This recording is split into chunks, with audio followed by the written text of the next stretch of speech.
Igor Tudor est viré. La sack race a commencé en Serie A, mon cher Daniele. 8 matchs sans victoire auront eu raison de l'entraîneur. La défaite hier soir contre la Lazio, son ancien club 1-0, a précipité son éviction. 8 mois après il est arrivé en mars 2025. Oui. C'est terminé pour lui fin octobre.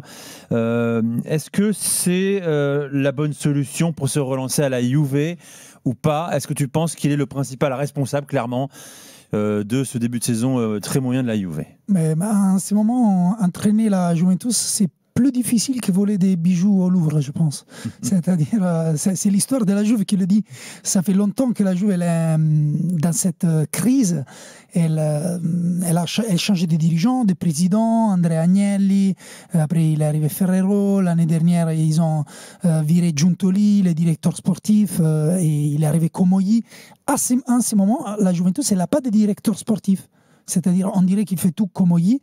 Ils ont viré Thiago Motta. Damien Comolli, c'est ça, oui. Oui, ils ont l'ancien directeur général. L'ancien président de Toulouse. Oui. Ils ont viré Thiago Motta parce que ça faisait partie des choix des dirigeants d'avant. Et bon, ça s'est bien passé. Tudor, il devait arriver à la fin de la saison. On disait qu'à la fin de la saison, il voulait Antonio Conte, qu'il aurait dû quitter Naples. C'était presque sûr. Conte, il est resté à Naples parce qu'il y a eu le changement de dirigeants et tout. Il y avait Mancini, qu'il allait venir à la place de Tudor, mais il voulait un contrat plus long. Donc, Tudor, c'était pas la première choix, pas la deuxième, pas la troisième. Et après, cet été, ils ont essayé même de voler, voler Gasperini à la Roma, au dernier moment. Gasperini, il a dit bah non, il y a un projet, je fais plus confiance à la Rome qu'à la Juventus. Donc voilà, Tudor, il était déjà dans une situation un peu faible et voilà, il mérite, moi je pense qu'il mérite de partir parce qu'il ne s'est pas rendu compte de sa situation. Il ne s'est pas rendu compte qu'à la Juventus, tu ne peux pas perdre 3 matchs de suite. Tu peux pas perdre. Serie A, c'est ce qu'il a fait. Ouais. Oui, et tu peux perdre. La Juventus, elle n'a pas marqué un but dans les derniers 4 matchs. Elle a perdu contre Com, elle a perdu contre le Real Madrid. Tudor, il était toujours assez satisfait. Là aussi, il a perdu contre la Lazio. Il a dit, de toute façon, on va rejouer dans 2 jours. Donc, on va se remettre dans les bancs. Non, en fait, toi, tu ne vas pas jouer parce que...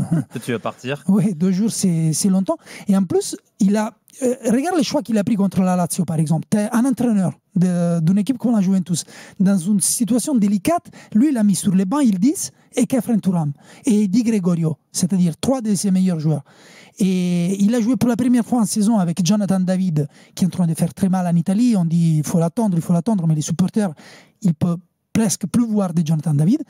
D'ailleurs, il a fait la passe arrière qui a mené au bout de la Lazio. Et Jonathan David et Vlahovic, qui lui aussi ne devait pas être à la Juventus parce qu'ils ont essayé de le larguer dans toutes les manières. Donc voilà, il a joué pour la première fois avec 2 buteurs dans un match tellement délicat.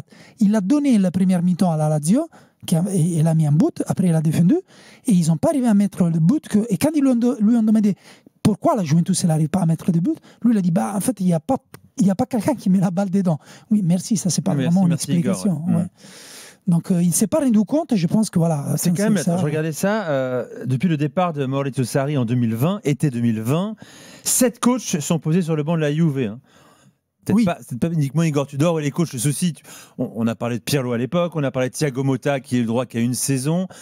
Pas mal de supporters de tifosi de la Juve disent écoutez, arrêtez de saquer nos jeunes coachs qui veulent s'inscrire dans un projet à long terme.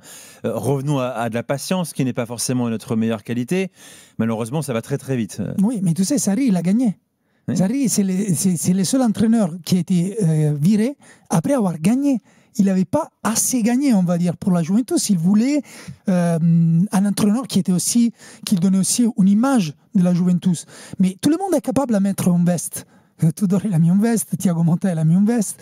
Mais après, il faut entraîner. Et Sarri, je pense, c'était le meilleur entraîneur de dernier cycle à la Juventus. Après, si tu demandes aux supporters de la Juventus, l'entraîneur qui regrette le plus, c'est Allegri. Et cet été, c'est sûr qu'il regrette que Conte, il n'a pas pris le choix de revenir à Turin. Parce que c'est ça. Mais oui, je pense que le problème, ce n'est pas l'entraîneur, mais je pense que l'équipe, elle est pas mal. On a vu à la deuxième mi-temps, on a vu par exemple Tudor, il avait un peu arrangé l'équipe. Ça suffit de mettre Yildiz, numéro 10. Et déjà, la Juventus, elle joue 10 fois mieux qu'avant. Après, il y avait Thuram aussi, elle jouait encore mieux. Il y a Bremer qui est blessé, mais il va revenir. Donc la Juventus, elle a du potentiel. mais il faut un peu de stabilité. Tudor, il a pas donné ça comme stabilité. Il y a eu une perte d'identité tactique à fil au jour le jour. Et après, il y a aussi son côté média. Il s'est disputé avec Fabregas la semaine dernière, il s'est disputé avec les journalistes. Un journaliste lui a posé une question et lui il a mal répondu. Il a dit mais quel match t'as regardé? Après il s'est excusé. On voyait que c'était tendu. Et ça, je pense qu'il a payé peut-être plus le côté image plutôt que le côté résultat. Alors, il est remplacé ponctuellement par Massimiliano Brambillo, qui s'occupait de l'équipe next-gen de la Juve, une sorte de réserve, les jeunes joueurs de la Juve, les espoirs. Ouais. Il y a une question sur le chat de la chaîne YouTube de l'After de Nagita A qui nous dit Mancini, Spalletti ou Palladino, dont on parlait la semaine dernière. Ouais. Justement, ancien coach de la Fiorentina, qui avait réussi des choses merveilleuses avec la Fio, qui va très mal d'ailleurs en ce moment, qui est sur le marché. Qu'est-ce qu'on dit en Italie? Alors, en ce moment, on dit surtout Spalletti. Il y a Buffon aussi qui l'a poussé, il a dit que ça serait parfait pour la Juventus. Buffon, il travaille avec la fédération d'Italie. En fait, l'Italie, Juventus, tout le monde paye cher la Coupe du Monde 2006 parce que tous les joueurs de 2006, ils sont dans des positions de pouvoir, ils donnent des très mauvais conseils à tout le monde. Donc voilà, on va voir. Mais Spalletti, moi je l'adore Spalletti, il était entraîneur de mon équipe, mais quand il est parti de l'Italie, ils l'ont très maltraité. C'était pas bien ce qu'ils ont fait de le virer entre un match et un autre après la défaite avec la Norvège, mais lui aussi, il avait l'air cramé, c'est trop dur peut-être comme mot. Très bien, moi j'aime bien. Voilà. Comme un crème brûlée, voilà. Un crème brûlée, Ouais. exactement. Bon, voilà, on va suivre ça bien sûr. Le prochain coach de la Juve, c'est dommage que Deschamps arrête dans ces 8 mois l'équipe de France.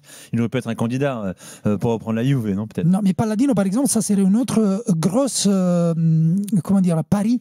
Je pense qu'ils ne vont pas faire un pari. Je pense qu'ils vont prendre Spalletti ou Mancini justement pour prendre un entraîneur un peu plus sûr.